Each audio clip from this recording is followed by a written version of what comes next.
What's going on, guys? It's Chris from Full Throttle Repair Shop here with yet another honest review. And today we're going to be going over the Kold Kutter ATV studs.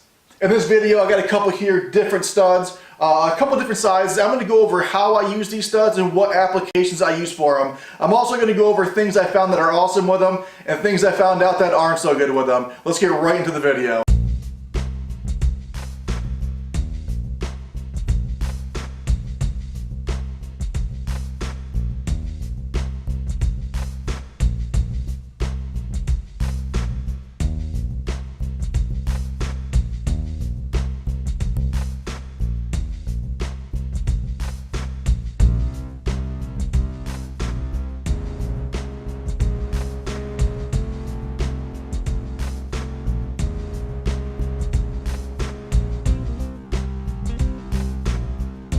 What I have here are a couple different examples of the Kold Kutters. These ones here are the 1/4 inch size, and these size here are the 3/4 inch size.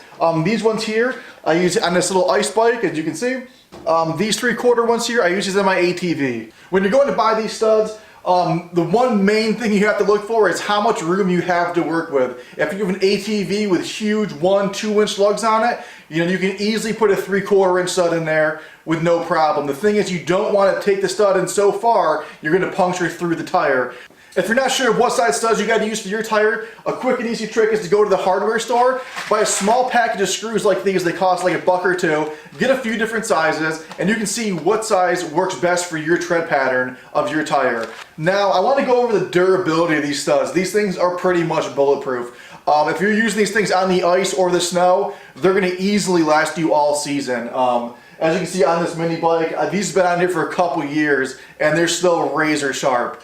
I use them on my 4-wheeler for ice fishing also. It's a great alternative to chains. With the chains, if you're going full speed and one of those things lets loose, it's going to make a mess. It's going to rip plastic, it could hit you and do other damage to your machine. With these Kold Kutter screws, if one comes out, it's not that big of a deal, and they rarely do. If you match up the right size screw to your tread pattern, you almost won't lose any. I used to load them up on my dirt bike tires. You might lose a couple here and there throughout the season, but for the most part, they pretty much stay in there. The only downside to these studs is they're pretty much for snow and ice use only. So if you have an ATV loaded up with these studs, you got to keep it on the ice. If you're driving the ATV on your driveway with the studs in it, it's going to tear up your driveway just like a snowmobile would. Now I want to go over quick on how I install these studs. Basically, I use a drill just like this, and what I do is I put it on the lowest chuck setting.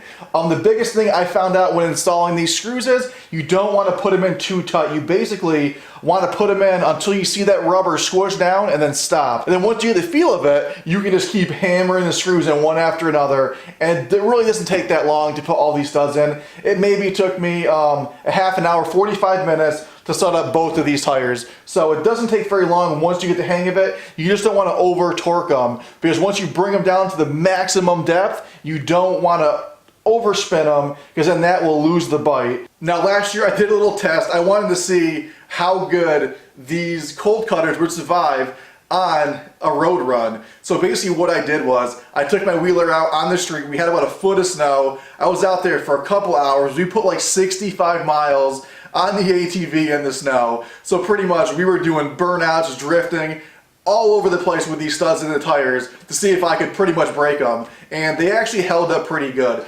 I kept the 4-wheeler in 2-wheel drive so we could see a real good comparison of the front ones on the asphalt versus the rear ones. The front ones were pretty much like new.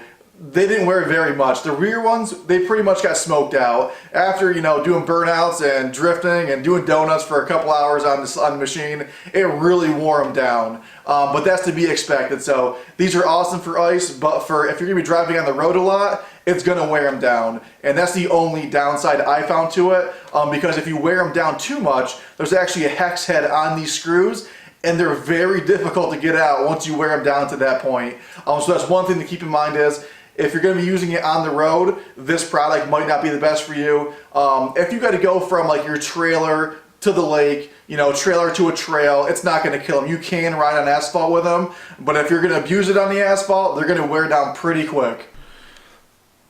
Okay, so what I did here was I took a couple of those studs I was talking about. The first two are going to be the studs I had in the rear of the ATV during the asphalt beatdown run. As you can see, they held up pretty good. The edges are rounded over, but they still give some traction. The second set I have here are the ones that were on the front tires, which they actually held up pretty good. The edges are a little bit dulled out, but they still give probably about 80% traction. And the last set on here are a brand new set of Kold Kutters. As you can see, they're in pretty good shape compared to the other ones. With all that being said, these studs are a great addition to any mini bike, four-wheeler, ATV, snowmobile. When used properly, they stay in the tires. They won't rip up your treads like a lot of people say. Like I said, I only pulled one stud out of my ATV last year, and I just put a new one right back in the hole. So if you're looking to get these, they're a great addition to any four-wheeler. There are a few downsides, like it can scratch your driveway, garage, stuff like that. But if you are strictly using your machine just for ice, like for ice fishing, any kind of snowy kind of trail, they're a great addition to your machine. If you have any questions on this product, leave a comment down below. I'll get back to you the best I can about this product. For me, they work awesome. If you like this video, please leave a like. Also, consider subscribing.